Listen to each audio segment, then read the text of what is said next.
सद्भावना city news Uttar Pradesh Uttarakhand आपको खबरों में रखे सबसे आगे।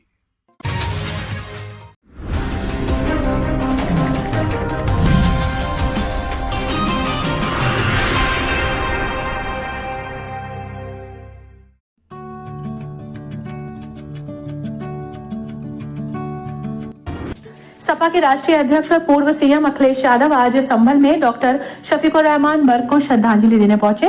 पूर्व मुख्यमंत्री अखिलेश यादव ने योगी सरकार के शपथ ग्रहण पर प्रतिक्रिया दी।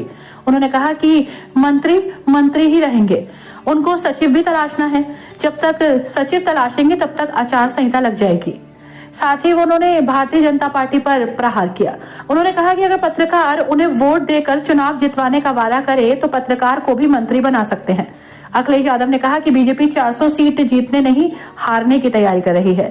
डॉक्टर शफीकुर रहमान बर्क के 10वें पर पहुंचे अखिलेश यादव ने कहा कि अभी तो बहुत कुछ बाकी है, बहुत कुछ तैयारी है। संभल डॉक्टर शफीकुर रहमान बर्क ने सच्ची और ईमानदारी से राजनीति की है। उन्होंने उनकी मोहब्बत हमने देखी है, उन्होंने उनका सच्चा सिपाही होना देखा है। संभल लोकसभा सीट से जल्द नाम का ऐलान करने की उन्होंने बात कही है। डॉक्टर बर्क के निधन के बाद उनके पोते कुनरकी से सपा विधायक जियाउर रहमान बर्क उनकी विरासत को आगे बढ़ाने की बात कह रहे हैं। उन्होंने कहा कि लोकसभा चुनाव के प्रत्याशी का जल्द ऐलान होगा।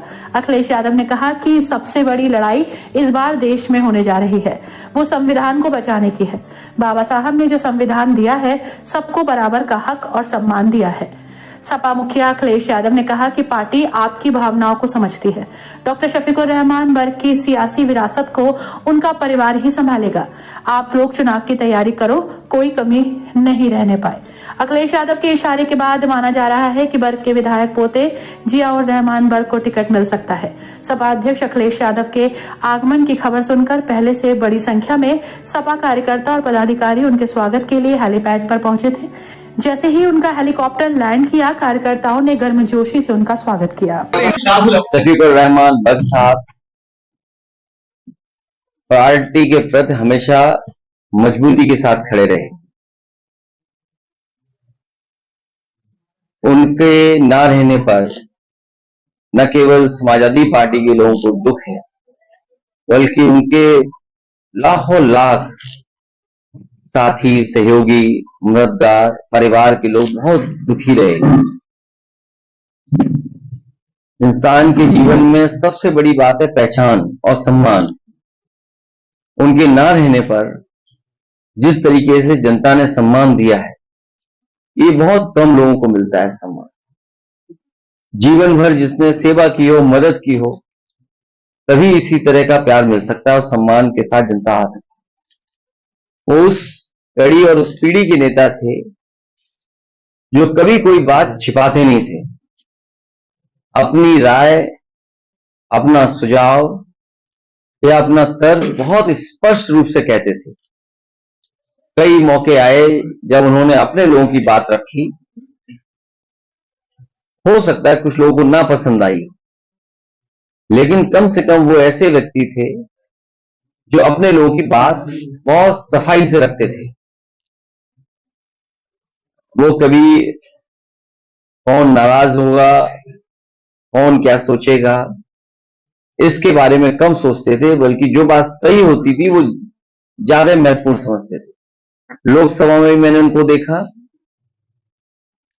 कई मौकों पर विपक्ष के लोगों ने आवाज बुलंद कर करके उन्हें दबाने की कोशिश की, लेकिन मैंने अपने आगे देखा, आंखों से देखा कि वो किसी के दबाव में नहीं आते थे। जो बात उन्हें कहनी होती थी वो कह के रहते थे। तो ऐसे नेता को हम लोगों ने खोया है। वो अपने जीवन भर मेहनत कर करके बहुत बड़ी राजनीतिक विरासत इस परिवार को देके गए।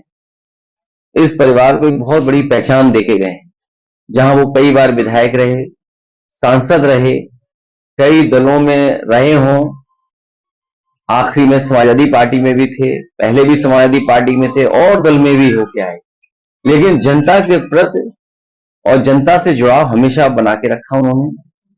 हमें उम्मीद है ये परिवार जो राजनीतिक विरासत बर्क साहब देके गए उसको लेकर के जाएंगे, उसको और संभालेंगे और सजोएंगे और पक्ष में है।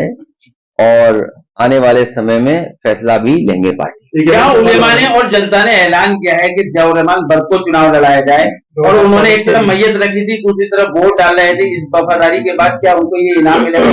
ये आपको नहीं सोचना है, उन्हें और हमें और परिवार के लोगों को सोचना है।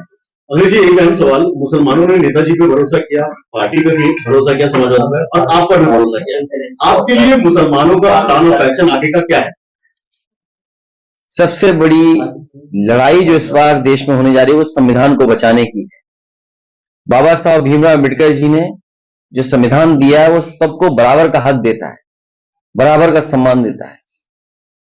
जिस तरह से कई मौकों पर हम लोगों ने कहा है कि कभी समुद्र मंथन हुआ था, इस बार संविधान मंथन होने जा रहा है। एक तरफ वो लोग होंगे जो देश की खूबसूरती रही है, हमारी आपकी गंगा जमुनी संस्कृति, भाईचारा, आपस में प्रेम, और दूसरी तरफ वो लोग हैं जो संविधान को नहीं मानते हैं। तो संविधान मानने वालों की और संविधान पर न चलने वालों के बीच में ये चुनाव होने जा रहा है, और हमें ये पूरा भरोसा है देश की जनता संविधान के साथ और संविधान बचाने वालों के साथ रहेगी। अखिलेश जी, इकबाल फैमिली का 36वां आंकड़ा रहा, आज दिल जोड़ने के काम किए हैं आपने। देखिए, ये राजनीति में मैंने यही कहा कि देखिए भगत साहब किस रास्ते से यहाँ पहुंचे हैं। राजनीति का हर पहलू उन्होंने देखा है, कहाँ शुरुआत हुई, कई बार किन्हीं परिस्थितियों की वजह से दूसरे दल में भी रहे, लेकिन नेताजी और समाजवादी पार्टी के पक्ष में हमेशा बने रहे। अध्यक्ष जी, कई मेडिकल कॉलेज के लगातार शहरों के नाम बदले जा रहे हैं, और लखनऊ को नाम बदलने की तैयारी, लक्ष्मण को नाम बदलने रखा जा रहा है, क्या कहेंगे इसको? लोकसभा से देखिए, ये नाम बदलने से ज्यादा जरूरी है कि नौजवान को रोजगार दे दें, नौजवान को नौकरी दे दें। नाम बदलने से जनता को उलझाए नहीं, पेपर लीक ना होने दें। सोचिए, हर पेपर लीक हो जाता है इनका, और लीक होने के बाद एक ही एजेंसी उसको जांच दे देते हैं।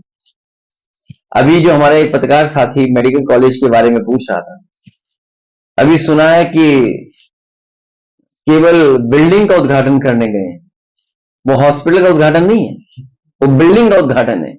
हॉस्पिटल का मतलब यह है कि किसी व्यक्ति का इलाज होना शुरू हो जाए, बिस्तर हो, बेड हो, मेडिकल फैसिलिटीज हो, स्टाफ अपॉइंट हो जाए, ओटी चलने लगे, दवाइयां हो, वो बिल्डिंग का उद्घाटन करने गए। इसी तरह सुना है कि एक वर्चुअल उद्घाटन भी हुआ है आगरा में मेट्रो का। ये समाजवादियों की मेट्रो थी, ये कोई बीजेपी ने तो काम स्लो किया, रोका, बेमन पूरा किया है।